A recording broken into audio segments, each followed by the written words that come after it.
avel in his YouTube channel hen na ponan ken lim kin benai tuni hen mihim te dinga in khoman na a lo din the na dinga het dinga til kho ma zing khat kan sei no benai hichu pi ha me ti a hele na Lhahsamna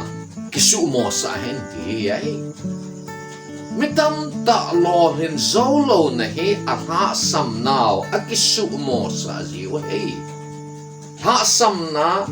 khatlani anei ho chu thupi ta angai to wa he chu lung neo na anei wa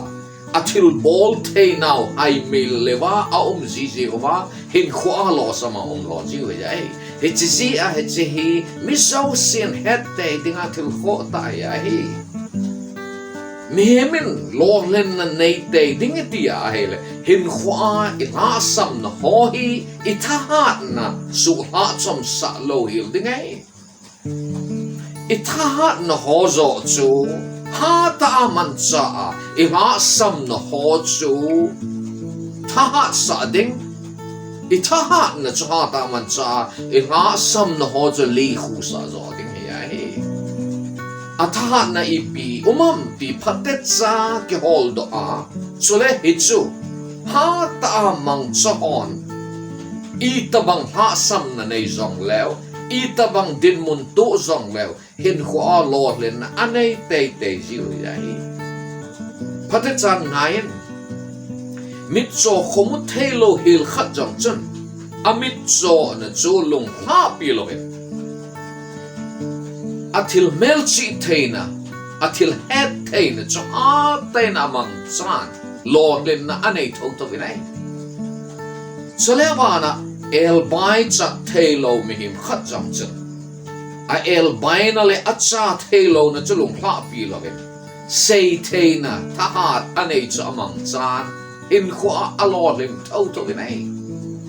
chole khoza thelo anangong mihim khat jam chen le khasut theina thahat anei chu amang chan hin khwa lo len anei tho vinai hitabanga ta sapin dola ehon milling lo tidana egelo anangong ahelawa ahel apau thelo khomu thelo chiting le ha el bai achat mo ho jing jam chen ke ha ling lel kai tai ti a ki gel loven kalin na khada ome tin longkel anevin lohlin anei tho venai aba ho to bang hen kamit at so wangen kalung thim at so pui ti a hang santa hin hu amanawa lohlin anei tho hi ai ting le anangong ho jing ngam chen kana awan wangen kalung thim ngong pui ti alung thim tha na chu hang santa man chawa za chalo hela hin khu amana lo hing te ki hi ai chuting le ta sa el bai bin dola ta sa dola mi to banglo ho jing jang chun keima kata sa dola el bai hi wange kalung thim a el bai poi kakam a el bai poi kanop nop ka gel thein kanop nop ka sei theye ativa hin khua lo lin na anei tho hi ai mi him wedding in Lhahsamna tamta nei danin kilang zong lo ama ho chun a Lhahsamna ho chu thupi ta gel lova bol theina aneyo khatlani chu ha ta man chawa a Lhahsamna ali khuwa hin khua lo lin anei tho hi ai hitabanga ta sapin dola ehon milasam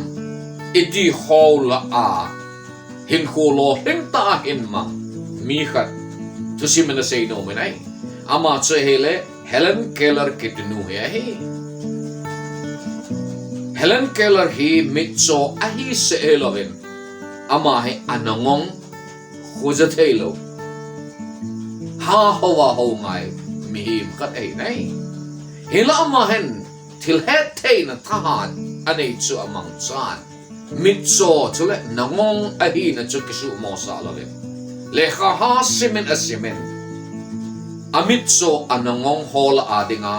Bachelor of Arts chai masapenin anapanginay ama he le kabusun thim ta zong ahin author ka he ting le mi pi dinga na phatong political activist ka ahi nei so le chimana chu mihil thim ta lecturer zong anahi nei ama hen Lhahsamna len ta ane mitso chule nangong ahi na chu Kijosah lovin thaha na dang ane til het theina til sut theina mihil theina sei theina ane ho chu mangchan hin khwa lo len na len ta anane nei ngayen kasupi data te ho til de sana khang ta te ho cha te ho na insung Lhahsamna le na insung gen theina a hello le nangin Lhahsamna ipiham khat na nei chu kisu mo sa hin Hitchitu ke se hi patechan ngayen Lhahsamna khatlani nanay ho chu thukpi ta ngai tu a lung hadaya oma thahat na tamta nanay ho chu hai mila na tong mo hela koi ding ngai tu hin ven mihim koi ma he acham kim ke om pui Lhahsamna khatlani nei chi hi hinla lo hling dinga hin khomang ho hin a Lhahsamna chu Kijosah povin a Lhahsamna chu bol thena khatlani anei ho ha ta mang chan a zo zazi bo nei a thahat nau chu a Lhahsamna ali khu sa ji nei ye chu tunin jong nangin thahat na la til bol thena pathina na pe chu ke het to in lang na Lhahsamna chu le khu sa ding ngai tu so en thahat na chu ha ta man cha ha chom na nanei ho chu le khu sa hin khwa lo lin ding ngai tu en Lhahsamna ho chu na thahat na chu mangsa hin na thahat na chu na Lhahsamna ho khu khumsa ding bo so en I bola Lhahsamna them khat na nei ho ji a chu lung hadaya na oma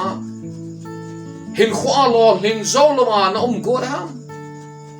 bol the na tam ta na nei chu gel to in lang hi chi ho chu man cha lo hin te ding ngai tu en na thahat na chu na Lhahsamna zo sa ding ngai tu en